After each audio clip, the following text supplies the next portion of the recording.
Do you remember the kitchen scene in Jurassic Park?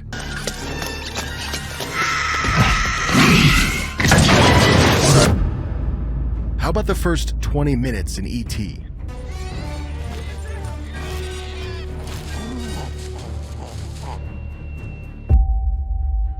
Or if you want something more recent, what about the trench scene in 2018's Aquaman?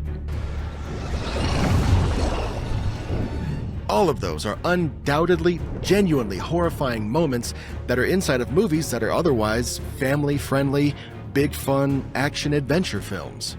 So what's going on there? This is something I've been wondering and thinking on for a long time, and I've just been calling movies that have those moments Trojan Horror.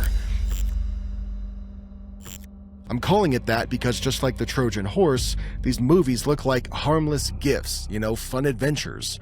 But hidden inside is something that will absolutely mess you up. But now that we have a name for this, we need to talk about the 3 characteristics that make something Trojan Horror, and I want to run through them with you now to see if we can come to a better understanding of what it is, and maybe what it isn't. So let's start with what I think is an obvious one. If these movies aren't horror movies, why do they feel like horror when you're watching them? Jurassic Park is technically a sci-fi adventure with dinosaurs and theme parks and Mace Windu saying a line that I still quote to this day. Hold on to your butts. But the parts that I'm willing to bet you remember the most are the ones that are set up and filmed like they're straight out of a monster movie. You have moments where the power goes out, where the car shakes, and you can see the ripples in the cup of water. E.T. was marketed as this emotional family drama about friendship and childhood. And it is those things. I'm not saying the marketing lied to us.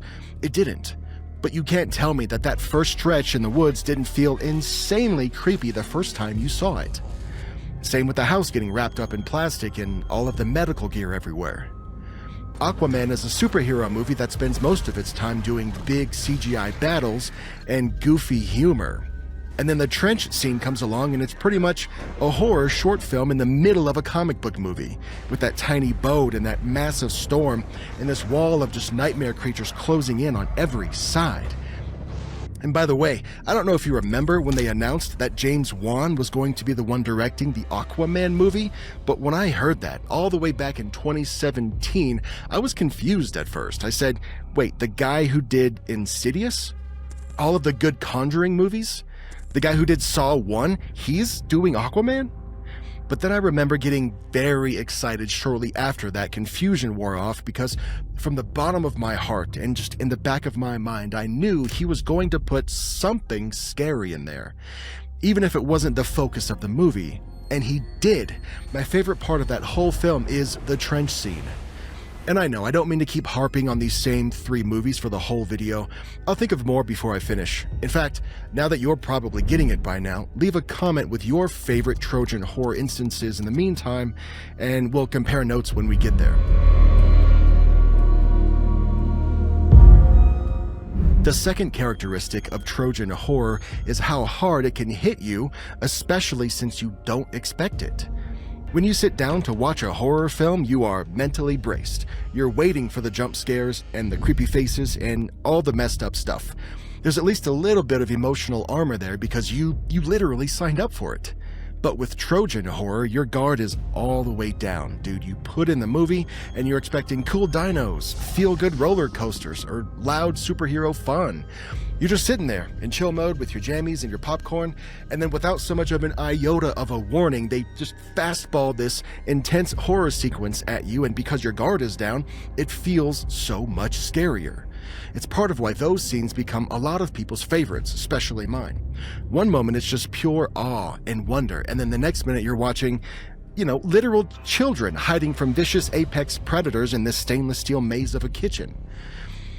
Even though fear and horror aren't the selling points of the movie, it's still willing to go there when the story logically leads to something terrifying.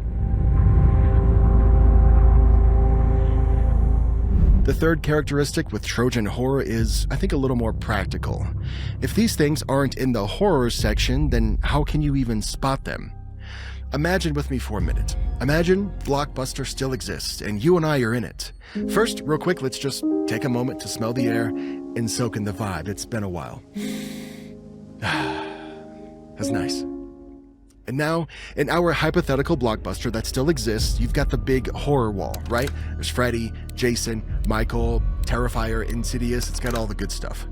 And maybe just to the right of that wall is a slightly smaller section where the shelves don't go up as high. It's got things like Goosebumps, Are You Afraid of the Dark, Creeped Out, The Haunting Hour, and the Scooby-Doo movies too. Stuff that is very clearly spooky, but it's obviously geared toward a younger audience. This is what we would traditionally call gateway horror, but Trojan Horror doesn't get a section. The Trojan Horror movies are literally scattered across the entire store.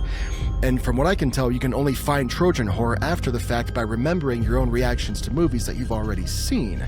Try this little experiment and ask yourself 3 things. Did I go in expecting fun and then come out only remembering that one scene that just scared the hell out of me? Does this movie have 1 or 2 sequences that feel like a totally different, much scarier movie just wandered in for a little bit? And then finally, do people keep bringing up the same specific scene when they talk about a movie and remark about how weirdly intense it was? If the answer is yes, that's Trojan Horror. I've had some more time to think about more examples of Trojan Horror. Let me just get these out there for you. Large Marge in Pee-wee's Big Adventure. The boat tunnel scene in Willy Wonka. Oh, make him stop, Daddy! Wonka, this has gone far enough! Quite right, sir. Stop the boat!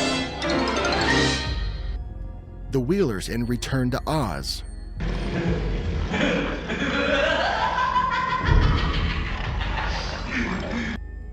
Gmork in the Neverending Story. Has the power. I was talking to my wife about this concept, and she pointed out that when she was playing Hogwarts Legacy, the basement scene with all of the mannequins is another prime example of Trojan horror, which means the concept goes out, beyond movies and some TV shows. It hits video games as well.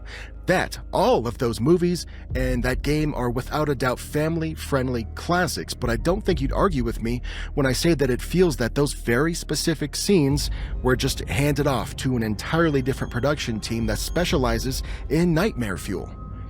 I know I said that there were 3 characteristics, but as I was working my way through the script, I kind of stumbled upon another one, so here's a bonus. Trojan horror is not the same thing as gateway horror. Trojan horror doesn't think of itself as horror at all. Willy Wonka was never meant to be kids' first horror movie. It just happened to feature that crazy, terrifying scene for a couple of minutes. The speed at which it appears and ends is almost as unsettling as the contents of the scene itself. Real horror can be super gory and heavy and even emotionally exhausting. You've got to be in the right mood to watch a movie that you know is going to wreck you a little bit, and that's not everybody's cup of tea, I respect that. But I have noticed that people will always say things like, I don't really like horror, but then they list a bunch of Trojan horror scenes as the scariest things I've ever seen, but also enjoyed. And that's kind of the whole point of giving this thing a name. Let me know what you think about this concept as a whole, and if you have any examples that weren't already covered. That's all I got for now. I'll see you in another one.